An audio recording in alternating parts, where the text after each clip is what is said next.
Primeiro, os meus erros, certo? Os meus erros que eu tive, no qual eu respondo por eles. O poder te dá isso, certo? Você tem que saber administrar o poder.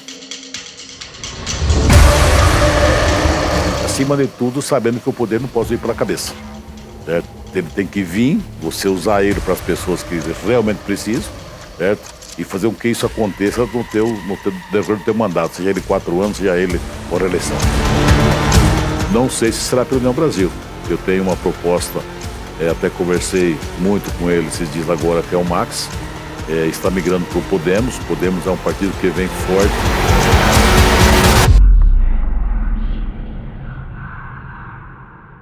Mauro, sabe, por toda essa sua trajetória política, né, o senhor chegou a se considerar por algum momento um dos homens, assim, mais poderosos do estado?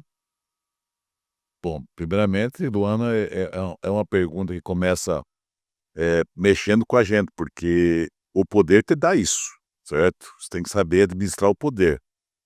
Fui deputado por vários mandatos, cheguei a ser governador por um período na época, o governador se ausentou do país, mas você tem que saber dosar, certo? E essa dosagem eu acho que eu fiz muito bem.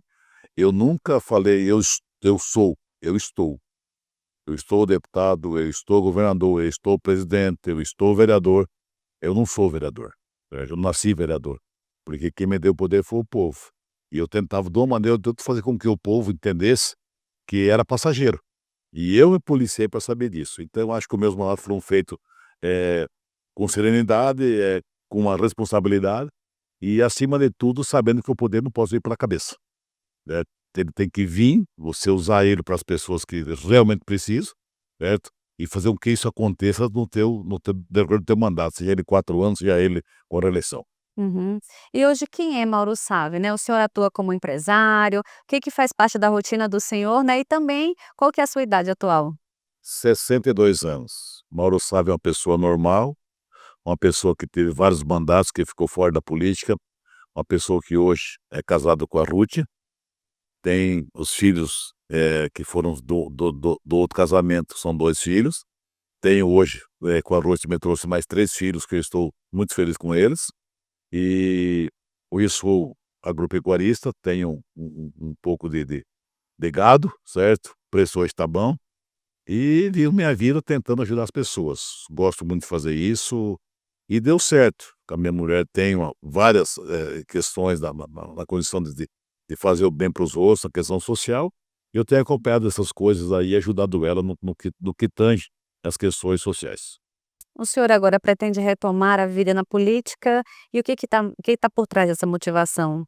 Bom, primeiramente, isso é um projeto. Você não pode chegar e nem ser candidato de você mesmo. Você tem que ter um projeto, esse projeto passa pelas questões partidárias, passa pelas questões de apoio. Eu tive, uma satisfação muito grande de ter vencido as eleições em Sorriso, que é hoje a minha base eleitoral, e foi sempre e sempre será minha base eleitoral.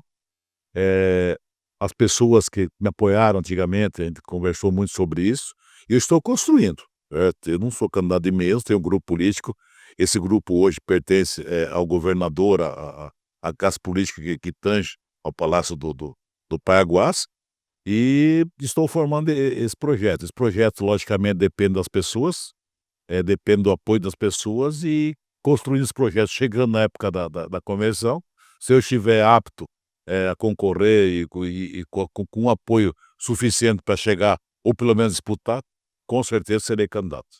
Hum.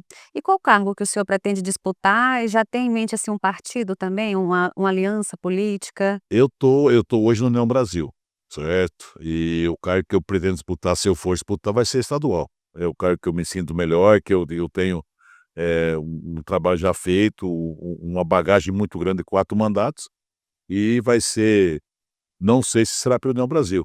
Eu tenho uma proposta, até conversei muito com ele esses dias agora, que é o Max, está migrando para o Podemos. Podemos é um partido que vem forte, com várias pessoas hoje fazendo essa junção, saindo de vários partidos. Hoje a casa deve sair em torno de 8 a 10 deputados que vão migrar para partidos novos.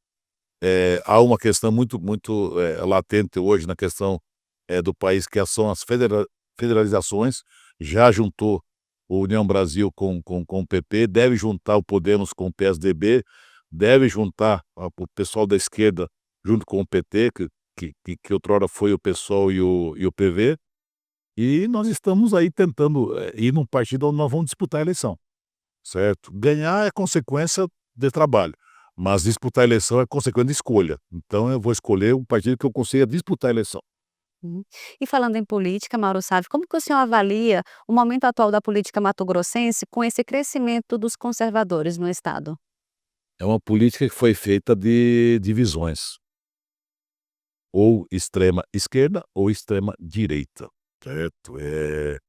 A gente fica olhando, a gente vê hoje, eh, já colocado várias pessoas como pré-candidato. Eu cito uma delas, que é o nosso vice-governador, o Pivetta, que vem pelo grupo que nós hoje fizemos parte. Existe uma predisposição da direita, eu acho que em nome do Wellington. A esquerda não vai deixar de ter candidato, até porque precisa do palanque, porque você forma um palanque hoje com pessoas, eh, ele vai aumentando até chegar no presidente. Então, se o PT tiver candidato à presidência, que deve ser a repetição do Lula, automaticamente o Estado vai ter pelo menos um palanque. Agora, eu tenho um grupo político e eu acho que esse grupo político é muito forte. O governador Mauro Mendes fez um mandato muito forte, mandato de realizações. Existem alguns problemas, é lógico, todo o governo tem problemas, mas ele tem feito muita coisa. É um governo de segundo mandato, no qual continua trabalhando, crescendo, fazendo a questão mais lembrada que eu posso falar para você é o 63. 63 foi um divisor de águas nesse governo, onde todos os estados tentam colocar alguma coisa ao governo federal. Nós fomos buscar do governo federal, uma questão que era totalmente dela, trouxemos para o governo estadual e estamos construindo ela. Tem dinheiro do governo federal? Tem dinheiro. Eu acho que não tem dinheiro do governo federal, do estadual, tem do contribuinte. E ele conseguiu gerar muito bem esse dinheiro, fazer com que a obra que estava aí parada há muitos anos, a 63 foi causa há muitos anos, acidentes, e hoje está com a questão, a duplicação em andamento, que tem sido, alegria de quem usa a 163. E na avaliação do senhor, né, a gente pegando lá para o Médio Norte, o senhor acredita que perdeu representatividade na política? Qual a sua avaliação? Perdeu muito, não se discutiu política, se discutiu interesse. Então eu sinto a minha cidade igual que eu convivo e que eu tenho meu rede eleitoral, que é Sorriso. Sorriso teve 2 candidatos, 2 deputados na assembleia. Nós tivemos 2 cadeiras de 24. Aí depois tivemos uma cadeira de 24, que foi com o Chuchu. E hoje não temos nenhuma cadeira dos 24. Então, uma cidade que tem um 80.000 eleitores, é uma cidade que tem primeiro lugar em produção, tem vários primeiros lugares, e não tem nenhum representante na assembleia e nem no governo. Não temos nenhum secretário. Então isso deixa nós muito apreensivo, porque nós sabemos e entendemos que o poder, ou os recursos passam pelos poderes, certo? E não tem ninguém que fala alguma coisa para nós. E aí nós temos o Lucas, que é vizinha nossa, com representantes fortes. Nós temos Lucas como ministro, nós temos Lucas com vice-governador, futuro candidato a governador. Nós temos Lucas com várias pessoas que fazem a política nacional. Nós temos Sinop com deputados estaduais, federais, com suplente senador, e não temos ninguém. Então nós pensamos muito sobre isso e fizemos várias reuniões lá agora nessa última eleição, no qual nós pensamos em atingir esse patamar estadual, federal, talvez um suplente senador e quem sabe um secretário de estado para nos representar na capital. Atualmente, Mauro Sávio, o senhor acredita que faltam líderes no legislativo? Eu digo assim para você, não é nessa questão de líderes. O líder você não cria, certo? Ele se transforma, ele tem um mandato, ele começa a fazer algo além do mandato dele e automaticamente aí exerce sua liderança. Hoje nós temos uma assembleia forte, com um financeiro forte, com o governo pagando as emendas em dia. Isso logicamente que dá uma força maior ao parlamentar, ao deputado. Eh, Agora, a liderança se cria como? Se cria não é com dinheiro cria liderança, se cria com projetos, com benfeitorias, com trabalho, fazer mais do que você tem que fazer. Então aí cria um líder, certo?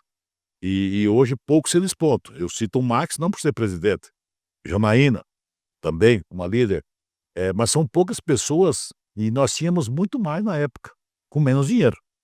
Nós chegamos a ter, anos com o governo Brairo Maggi, são 2 anos, nós temos o governo Simval, o governo Pedro, aonde o deputado tinha 1 milhão de emenda. Hoje fala-se mais de 25 milhões de emenda. Então é desproporcional, certo, o valor. Então, logicamente, não é eu que vou me colocar como líder, certo? Eu me coloco como pré-candidato, mas existem muitas outras pessoas que podem e devem, certo? Pelo que tem hoje, pelo reduto que tem, ser um líder da Assembleia, ser um líder no contexto estadual e quem sabe nós tenhamos um dia um pré-candidato, um candidato na esfera federal aqui no estado do Mato Grosso. Uhum. E quais aprendizados o senhor poderia citar para a gente, né, que veio agora com esse seu afastamento aí temporário da vida pública? Primeiro, os meus erros, certo? Os meus erros que eu tive, no qual eu respondo por eles, não fujo deles, eu tenho, tive alguns erros e estou respondendo. Estou apto a ser pré-candidato, automaticamente a ser candidato depois da convenção, e com muito mais hoje, com muito mais, experiência, pelos mandatos que tive, com muito mais serenidade, e eu digo bem claro, com muita mais sabedoria. Por quê? Porque você aprende com os erros. Na diversidade que você consegue ter algumas questões que você fala assim: "Opa, para esse caminho não dá mais para ir".